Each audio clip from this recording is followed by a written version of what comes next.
This video is brought to you by Dr. Kristen R. Bromley's Guitar Method Book Series and Online Music Academy. Hi, I'm Dr. Kristen Bromley. Welcome to my online academy. I am delighted to be here helping you with playing the guitar. In this mini course, it's all about learning the basic chords and how to strum the strings when playing those.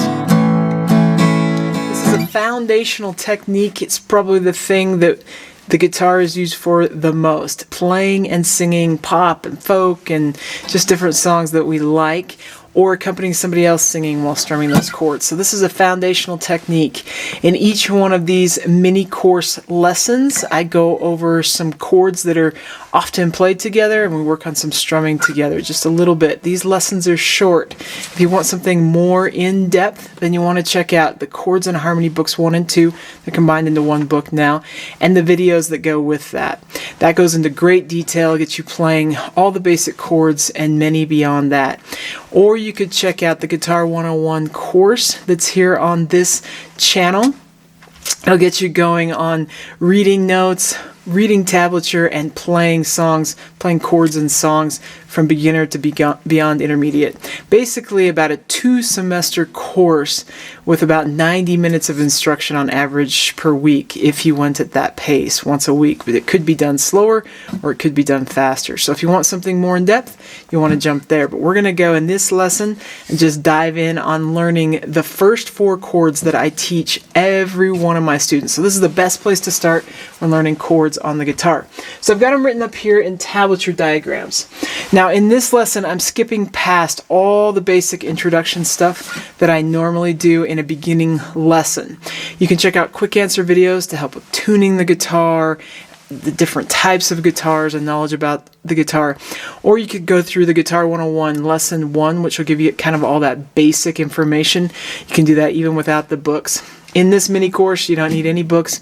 All the materials are provided here on the board or in downloadable PDF sheets. This lesson, it's all up here on the board. So we've got G, E minor, C, and D. If you don't know how to read these tablature diagrams, the fastest way would be to check out the quick answer video that goes through how to read these. But I'm going to help us with playing these chords.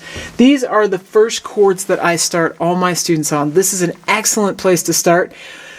Hundreds, thousands, maybe even millions of songs, more than we could play in a lifetime, can be played with these 4 chords and have been played with these 4 chords.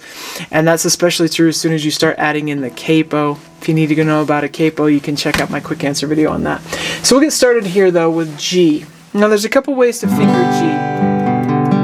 You can put your index finger on the 2nd fret of the 5th string, your middle finger then over on the 3rd fret of the 6th string, and ring finger up on the 3rd fret of the high string. And then those strings in between are open, so they just ring. That's one way to finger it. The way that I finger it the most is actually middle, ring, and pinky. Most of my students, so middle, ring, pinky, middle, ring, pinky. Most of my students prefer to start with index, middle, and ring. Getting that pinky working is a little bit harder. When you start learning G7, then sometimes playing G2, 3, 4 becomes desirable. So you can just start there. Either way is okay. I usually play it middle, ring, pinky. Sometimes I'll play it index, middle, ring. Some of you might be familiar with a G chord where you also put a finger down here. In that case, index, middle, ring, and pinky. This one's used in a lot more like pop rock kind of music. Doubles that 5th instead of the 3rd. So I start with this one and introduce that one later. But you could in reality play either one if you like the sound of the other one better. So there's G. The next chord we're going to look at is E minor. So it's over here on the right. When playing G to E minor, all you got to do is take your fingers and move them. Just take off your ring and middle and ring, and then put down your middle finger on the 2nd fret. So you can put index at that 2nd fret on the 5th string and middle finger at the 2nd fret on the 4th string, and then the rest of them are open. So switching back and forth is really easy. Now I tend to finger it middle and ring, so I don't use my index finger, and that comes from playing the E chord, which we'll go over later on in a future lesson. So E minor though and if I'm playing my G chord with middle ring and pinky, switching to that E minor, where I've got middle and ring, works really great. So there's E minor. Now, once we've got these two chords down, we want to practice going back and forth between them. So you can just practice strumming all 6 strings, strum that G, and then switch to the E minor, strum all 6 strings, just let it ring, and you just go back and forth.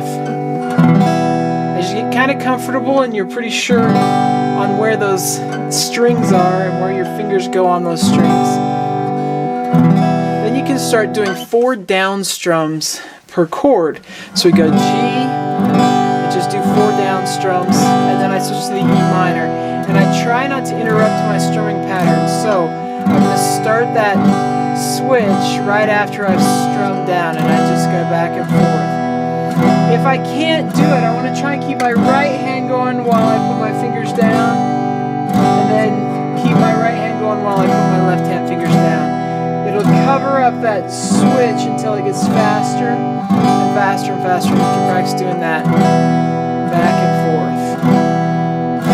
Just go back and forth between G and E minor, getting used to that switch. Now, generally speaking, I'm sticking my fingers next to the fret, so the metal bar, but not on top of it. On top of it can mute it, but if I stick it just right behind, maybe a millimeter or 2, that's generally where I'm aiming with my fingers. If they're too far over that way, then it can be harder to push the strings down.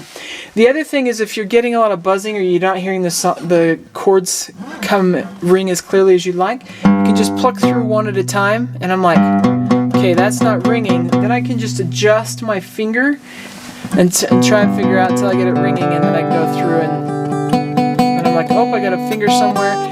But ideally, we're on the tips of our fingers. We're letting those strings ring. As you first get started, some of the strings might not ring out as clearly as you'd like. Generally, what I've seen in the couple thousand-ish plus students I've taught over the years is that over time, our ear knows we don't like the way it sounds. Our fingers get stronger and more flexible. We gain a little bit more control, and eventually our hands just gradually start finding ways to get the best tone possible. But as we're first starting, our fingers are going to be stiffer. They may have a tougher time being in the kind of finite, specific spot they need to be to get the tone we want. So let's practice G to E minor just a couple more times here. G to E minor.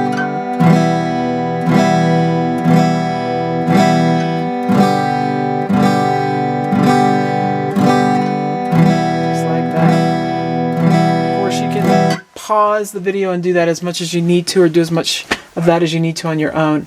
Just a quick mention about the chord symbol. So our G chord is just the letter G, capital letter G, tells us we're playing a G chord. Our E minor is a minor chord versus a major chord. That would be major and minor. Minor chords will have a lowercase m or like a minus sign next to them. So we'll have the E note and then minor. So that's what's telling us that it's minor. You can also see it down here, G and E minor. If you want to know more about these chords and other ways to play them on the guitar, there's quick answer videos that go over most of the chords we run into playing on the guitar most of the time. So we'll take a look now at C. Now this one takes 3 fingers, and each finger is in a different fret. The easiest way to find this one is to find where your index finger goes first, and that's most of the time when learning a new chord. Find where your index finger goes first, then your middle, then your ring. So our index finger goes at the 1st fret on the 2nd string. So I got that there. The top string rings open. The 3rd string ring is open. Our middle finger, though, goes at the 2nd fret on the 4th string. Now, without any formal instruction, you might not know that the top string or the highest sounding string is string number 1. This is the way they're numbered. 1, 2, 3, 4, 5, and 6. So if you're not familiar with that, it's the smallest string is the smallest number, highest string is the smallest number, and then the lowest string or the fattest string, the biggest string, PHAT, big, is the string number 6, biggest number. So our index finger, then our middle finger, and then ring finger goes at the 3rd fret of the 5th string, we don't play the low 6 strings. We're just strumming the top 5 strings. So you can get that one down and start doing kind of 4 strums per chord if you can. What we want to do, we're working up to playing a progression that I've seen in several songs and just sounds good. It's kind of fun, great place to start. Like I say, it's the progression I start all my students on in the classroom and private lessons.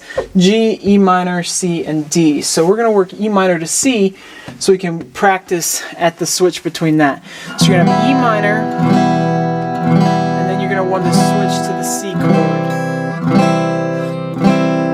Then you're going to have the E minor, and you go back and forth and switch to C. Then you want to do E minor, C. As you're practicing you want to do that as much as you can. If you're fingering E minor with fingers 1 and 2, then to switch to C, your middle finger can stay down, you can put the other 2 down. Or if you're going middle and ring, then you're going to grab with your index. Either way, you may just want to grab with your index and then find the other 2. Sometimes locating that index finger and then finding the other ones after it is the easiest way to do it. So you practice back and forth between E minor and C. Just 4 strums per chord.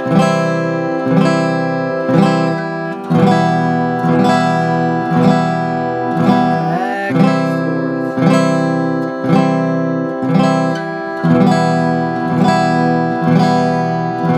Once you've got that happening, we're going to take a look at D. For some of us, D is really easy because maybe some of us ladies, for example, have small hands and D is just kind of comfortable. And for some of us, especially guys with big hands, getting your fingers into that little sort of triangle is a little bit harder, and C was easier. And for some of us ladies, that big stretch for getting started can be harder.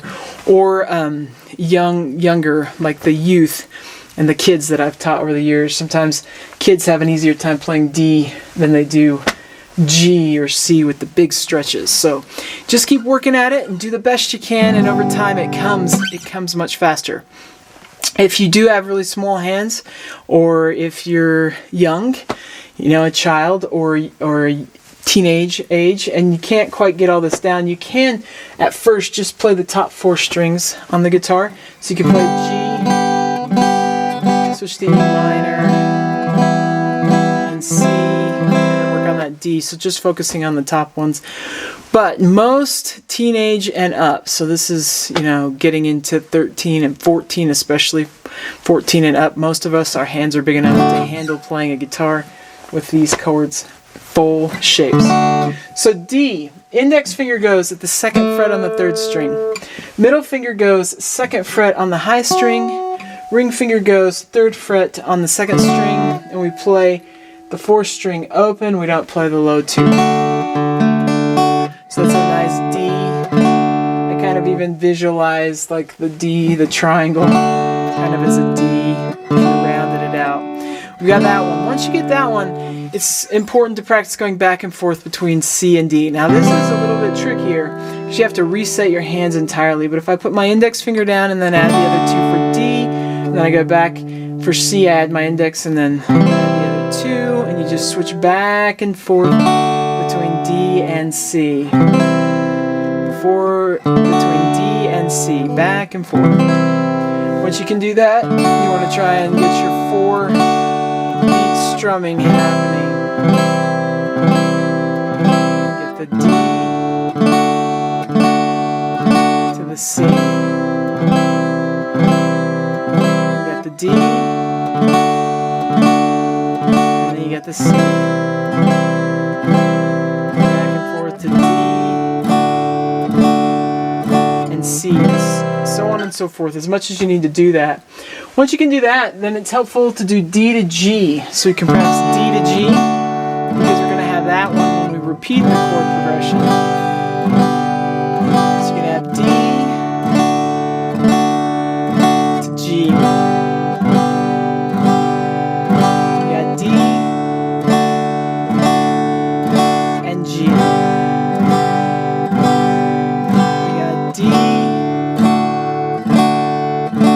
G.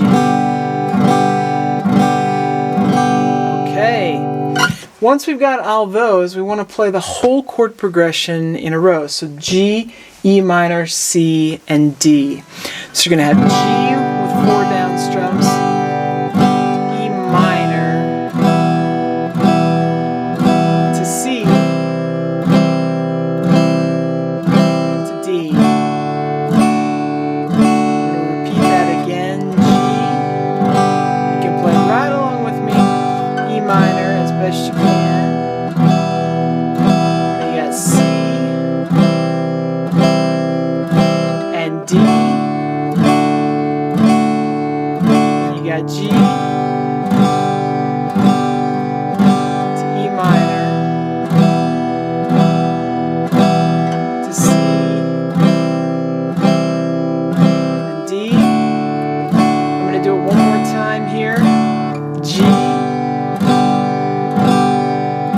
to E minor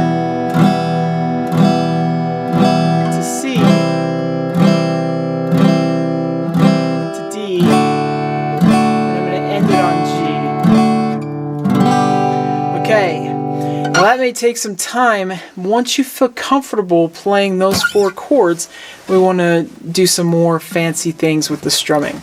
I've got some strumming patterns written up here. If you need help with rhythms and rhythmic notation and strumming directions and that sort of thing, I have quick answer videos that can help you with that. But I'm here to help now, but I do have them written on the board as a visual as well. So we've been doing what we call 4 down strums per measure. Each one's just a quarter note. This little 3-sided rectangle or something looks like you'd hit a crochet ball through, that indicates down strum. And we're in 4/4 time. So we're doing 4 down strums per measure. So we're treating it as though each one of these chords is written with 1 measure, and that's what we're doing right now. If we were reading music, we would insert the strumming pattern 1 time per measure. That's how that would work. A lot of music, though, that you might want to learn, you might be able to find where somebody has written it out with the lyrics and the chords online, and we don't always see the measures. You kind of have to feel it out. I have quick answer videos that can help sort of explain that. You can check those out if you need to. But we're going to work on a little bit more with the strumming here. So the first thing that I usually do after my students have learned these 4 chords and have got 4 down strums, they got the down strum happening, is that we're going to go to down up strumming. Down up at the 8th note level. So I've got 8 8th notes here and down up. So the V represents like up strums. Down, up, down, up, down, up, down, up. We have to come up to go back down. So we're just going to brush. And now that we're doing a little bit more with the strumming, talk a little bit here about the strumming technique. So it's the same as like a waving motion. If you were to wave with your arm, it comes from the elbow. My arm comes around on the guitar, and if I was just sort of waving to the guitar to my stomach, that's the motion. There's a little bit of give in the wrist, so it's not like held straight, you know, or something like that. There's a little bit of play, but most of it's coming from the elbow. On the guitar, as we tighten up and get faster, sometimes more happens in the wrist and less in the arm, but right now it's just sort of a strumming, and I'm doing this on G, and you can see there's a little bit of play in the wrist, but my arm is moving down, same as if I was just waving. I'm holding a pick. If you don't have a pick or you're not using one, you can strum down and up with the thumb, or down with the thumb and up, like, or down with the back of the index finger and up with the back of the thumb. That sometimes is done down, up, or you can just strum with that thumb. I like to use a pick. If you need help with picks and how to hold them, there's quick answer videos that can go over that. We're just brushing the strings as we pass down and up. So I like, a lot of times when I'm working on a strumming pattern, we'll just mute the strings, give that left hand a rest. We've been doing a lot of work with it, and just practice brushing down and up on those strings. A lot of my in-person students, kind of one of the first errors is to just over grip the pick and to tense up. My arm is completely relaxed. If you were to come and push on my muscles, you'd see that while they're working, they're relaxed. They're not tight and flexed. I'm trying to eliminate tension and just keep that nice and relaxed. So you can hear that with the open strings. If I was really like gripping tight, you're going to hear this. overkill on the strings. My left hand is just touching them light enough so that they're not ringing. You can also just do it with open strings, or you can put one chord down. So just get that going. Down, up, down, up, down, up, down, up.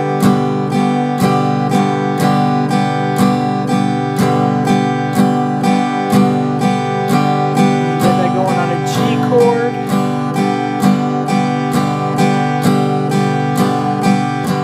Once you feel comfortable with the strumming, now we're going to insert it with this chord progression. Right now, I'm going to give each chord 2 measures, so twice as long on each of the chords. It's going to go 1, 2. You can play along with me if you can. You have G. We'll do G again. 1 and 2 and to E minor.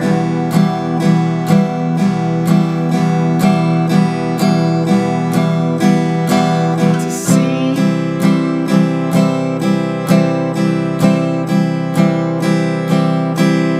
To D.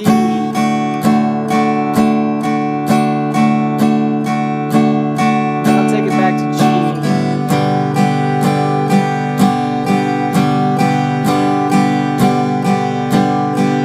Then E minor.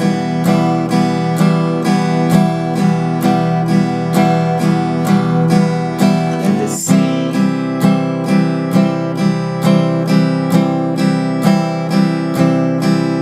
And to D.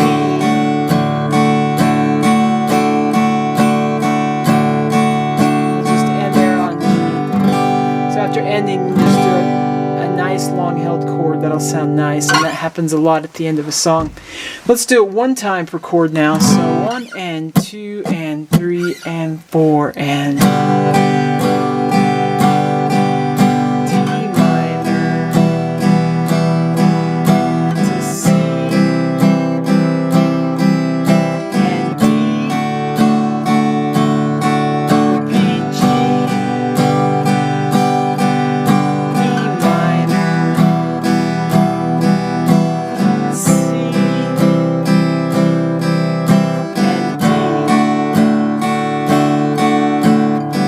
Just end there on G. Okay, once you've got that and you're feeling good, there's 2 different ways we can use this strumming pattern. One is just like we were doing with what we call straight eighths or even eighths, down, up. Each one of those eighth notes has the exact same amount of time allotted to it. So down, up, it's just like a metronome, really. Another way is to do it is with swung eighth notes. That's where we're going to give those with a down strum, which are also on the beat. We're going to give them 2/3. So we're going to delay the up strum. And some of the music that we play, and some of the music that we listen to, and that we just like, some of it uses more the even eighth note kind of feel, and some uses more of a swung eighth note kind of feel. So it's good to get both, and some kind of use variations in between. So you can just delay that up strum and get that happening.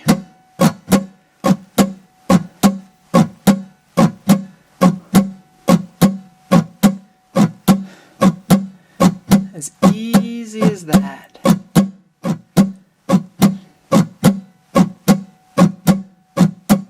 And once you've got that, we can plug that in to the chord progression.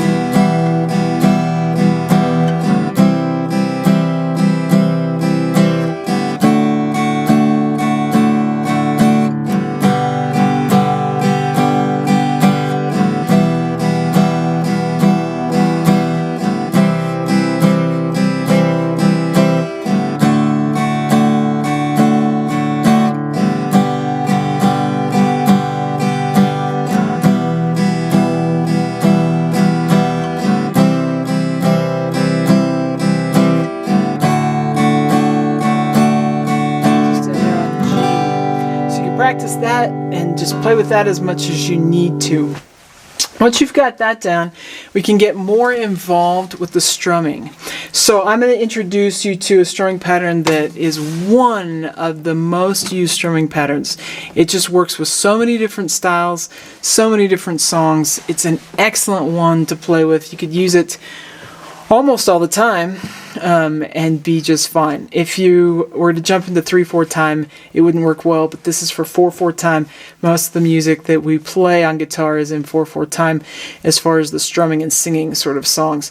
Some of the old folk songs, there's hymns and so on, in 3/4. So there will be a lesson we'll work on strumming in 3/4. But right here, I'm going to introduce you to this one. This one has just a teeny bit of syncopation. So compared to what we've been doing, we're going to do a down strum for the length of a quarter note on beat 1. And then we've got down, up, and it's tied over to beat 3. So down, down, up, and then we're not strumming at all. We're just going to let it hold over here, and we're going to catch on the end of beat 3. An up strum, and then down, up. So up, down, up. So down, down, up, down, up.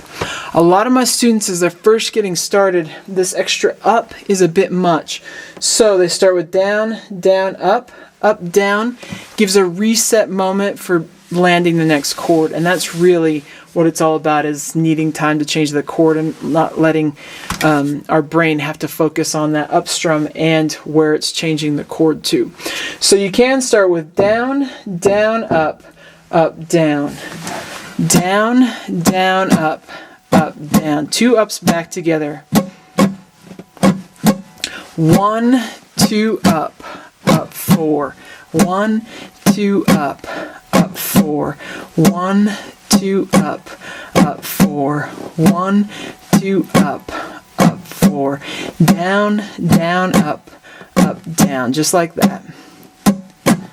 And if you want, you can add in the up at the end there. Down, down, up, down, down, down, up, down, down, down, up, down, up. Either way, I'm going to play through this chord progression. I'm going to do it twice per chord, so we're going to make each chord last for 2 measures as we get used to playing that strumming pattern. You got 1, 2, ready, and we'd have G.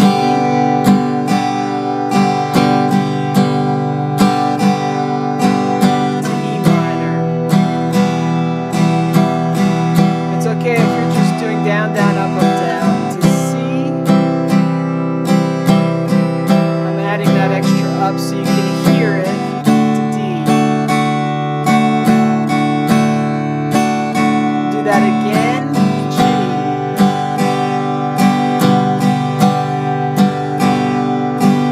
E minor.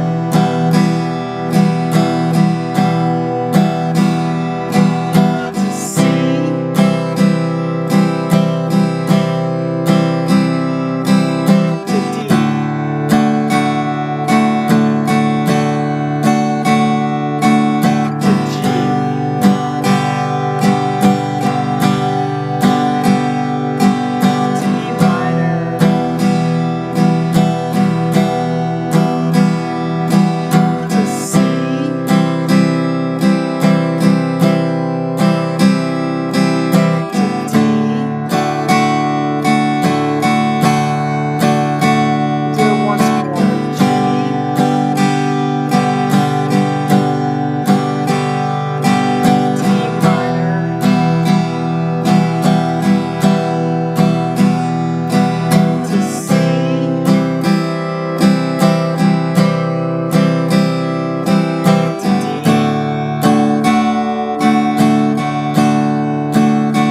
Time per chord now. 1, 2, ready, and G.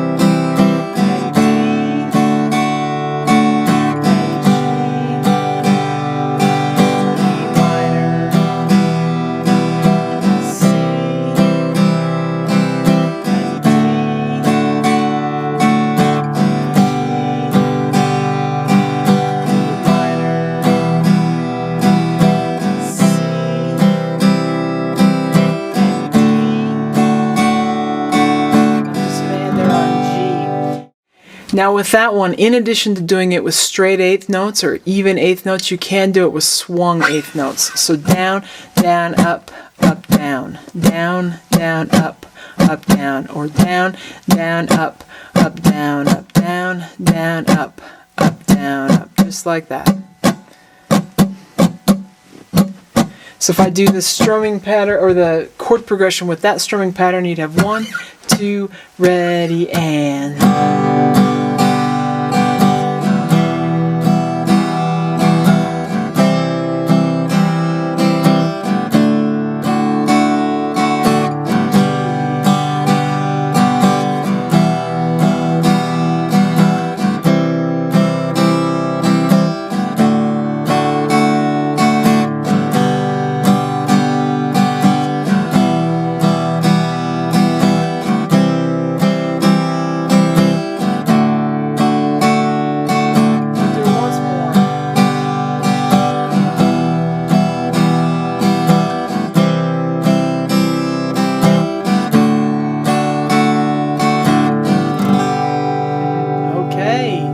So that's going to wrap us up for this lesson. That is basically what I do with my students over the first couple lessons working on chords. We work on those 4 chords through those strumming patterns, and you just take it at the rate that you need to take it at.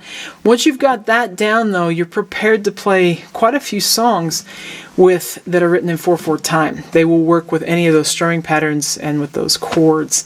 And of course, as we continue, we're going to learn more chords and how to strum in 3/4 time as well. So you'll be able to play just about any of the pop songs that you'd like to. In the Quick Answer series in this online academy, there is help with how to play any type of chord that we run into when playing pop and folk and country and rock and so on. So you can find help if a song you want to play has some of these chords, but there's a few that aren't there as well. But in the next lesson of this mini course, we're going to add one more chord. We're going to learn D7. We'll also start working a little bit with the strumming and singing and how that works. And so that'll be the next lesson, lesson 2 in this mini course.